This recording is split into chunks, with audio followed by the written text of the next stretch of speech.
Iran और Israel के बीच जंग का आज 8वां दिन है। कल की तरह आज भी सुबह सुबह ईरान ने इजरायल पर मिसाइल हमलों की बारिश शुरू कर दी है। उत्तरी और दक्षिणी इजरायल के शहरों से सायरन की आवाजें लगातार आ रही हैं। ईरान ने उत्तरी इजरायल को निशाना बनाकर एक साथ कई मिसाइलें दागी। इजरायली फौज ने भी इसकी पुष्टि कर दी है। उत्तरी और दक्षिणी इजरायल में इस वक्त सायरन की गूंज दिखाई दे रही है, सुनाई दे रही है और ईरानी न्यूज एजेंसी वाना ने यह वीडियो जारी किया है। इस वीडियो में मिसाइल साफ तौर पर देखी जा सकती है। ईरान ने इजरायल की तरफ कई मिसाइल से हमला बोला है और बीते 2 दिन से ये हमले और तेज हो गए हैं।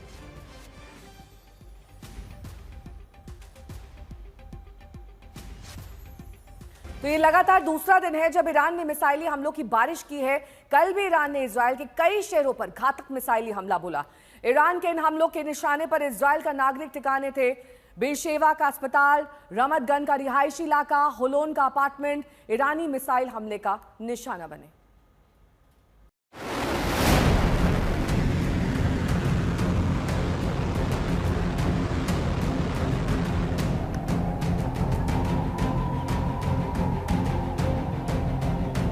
ये वीडियो ईरानी न्यूज एजेंसी वाना ने जारी किया है। वाना के मुताबिक ये वीडियो ईरान की इस्लामिक रेवोल्यूशनरी गार्ड कोर द्वारा इजराइल पर मिसाइल हमले का है। हालांकि ईरानी न्यूज एजेंसी ने ना तो इस वीडियो के लोकेशन का खुलासा किया है और ना ही तारीख बताई है।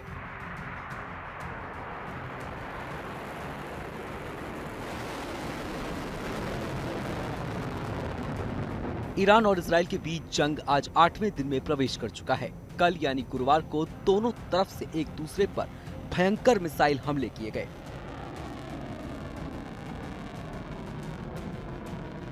ये तस्वीर तेल अवीव से सटे रमत गन के पुरसा की है। इजराइल का डायमंड एक्सचेंज डिस्ट्रिक्ट कहलाने वाले पुरसा में ईरान के मिसाइल हमले से भयंकर तबाही नजर आ रही है। रमत गन की एरियल तस्वीर देखिए, बर्बादी साफ नजर आ रही है। इस गगनचुंबी इमारत का सामने का हिस्सा बुरी तरह बर्बाद नजर आ रहा है। बिल्डिंग की खिड़कियां, शीशे बुरी तरह चकनाचूर होकर बिखर गए हैं। सड़क पर पुलिस और हैरान परेशान लोगों की भीड़ नजर आ रही है। बच्चों को रेस्क्यू करते लोग भी नजर आ रहे हैं। बिल्डिंग के अंदर की तस्वीर देखिए, मिसाइल हमले के बाद बिखरा हुआ सामान साफ नजर आ रहा है। रमत गन में यह हमला स्थानीय समय के मुताबिक कल सुबह 7 बजे हुआ। ये पूरा इलाका रिहायशी है, इसीलिए ईरानी मिसाइल हमले की खबर लगते ही इजरायली आपात सेवा के लोगों ने घर घर जाकर नुकसान का जायजा लिया। ईरान ने कल सुबह बैलिस्टिक मिसाइल से हमले की छड़ी लगा दी। अब धीरे धीरे तमाम तस्वीरें सामने आ रही हैं। ये तस्वीर मध्य इजराइल के शहर होलोन की है। यहाँ भी ईरान ने पूरी तरह ताकत से रिहायशी इलाकों को निशाना बनाया। तेल अवीव के दक्षिण स्थित होलोन की ये 5 मंजिला बिल्डिंग सैकड़ों कामकाजी लोगों का आशियाना था, लेकिन अब ये मलबे में तब्दील हो चुका है। तस्वीरें देखिए, बिल्डिंग का हिस्सा गिरने से किस तरह नीचे खड़ी गाड़ियां लोहे का गट्ठर बन गई हैं। ईरान के हमले में होलोन में कई अपार्टमेंट को भारी नुकसान हुआ है। बताया जाता है कि कई लोग जख्मी भी हुए हैं। हमले के बाद बड़ी तादाद में लोग घर-बार छोड़कर सुरक्षित ठिकानों की तरफ जाते नजर आए। इजराइल ने ताबड़तोड़ हमले कर ईरान के सैन्य ठिकानों को तबाह किया, तो ईरान ने भी कल हमलों की रफ्तार को तेज कर दिया। सबसे बड़ा हमला बेरशेवा के सोकोरा अस्पताल पर हुआ। ईरान के मिसाइल हमले में अस्पताल का एक हिस्सा तबाह हो गया। इजराइल का आरोप है कि बौखलाहट में ईरान नागरिक ठिकानों को निशाना बना रहा है। इजरायली पीएम बेंजामिन नेतन्याहू ने इस हमले का भरपूर बदला लेने की चेतावनी दी, यानी जंग अभी थमने वाली नहीं है। आज तक ब्यूरो।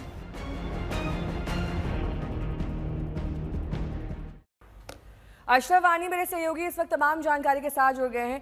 अशरफ, लगातार युद्ध एस्केलेट ही हो रहा है। भले ही अलग अलग देश के जो राष्ट्राध्यक्ष हैं वो अपनी अपनी बातें कह दें, लेकिन सच तो ये है कि आने वाले वक्त में ये युद्ध किसी के भी हस्तक्षेप से नहीं थमेगा, चाहे वो अमेरिका हो, चाहे वो रूस हो, चाहे वो चीन ही क्यों ना हो।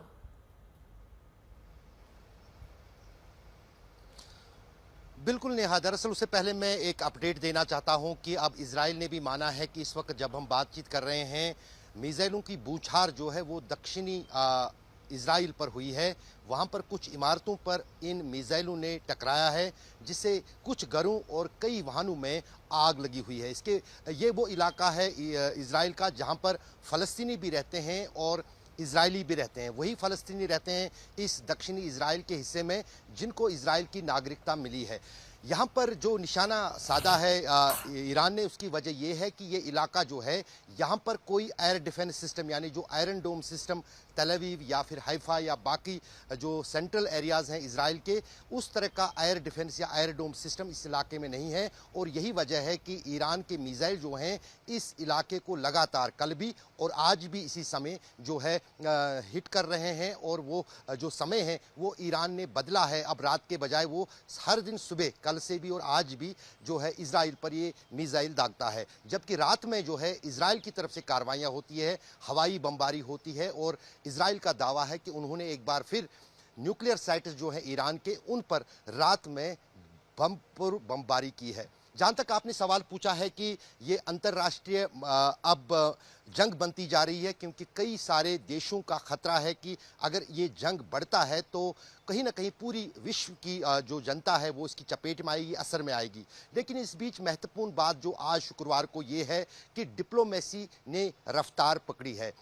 ईरान के फॉरेन मिनिस्टर जो हैं वो जेनेवा जा रहे हैं, जहां पर वो यूरोपियन यूनियन के 3 प्रमुख देशों जिनको E3 भी कहा जाता है, जिसमें ब्रिटेन, जर्मनी और फ्रांस शामिल है, उनके विदेश रिप्रेजेंटेटिव्स यानी फॉरेन रिप्रेजेंटेटिव्स के साथ बातचीत करेंगे। और ये जो बातचीत हो रही है जेनेवा में, उस पर अमेरिका की नजर है। और यही कारण है कि ट्रंप ने अब साफ तौर पर उन्होंने कहा है कि हस्तक्षेप की बात कही भी है और नहीं भी कही।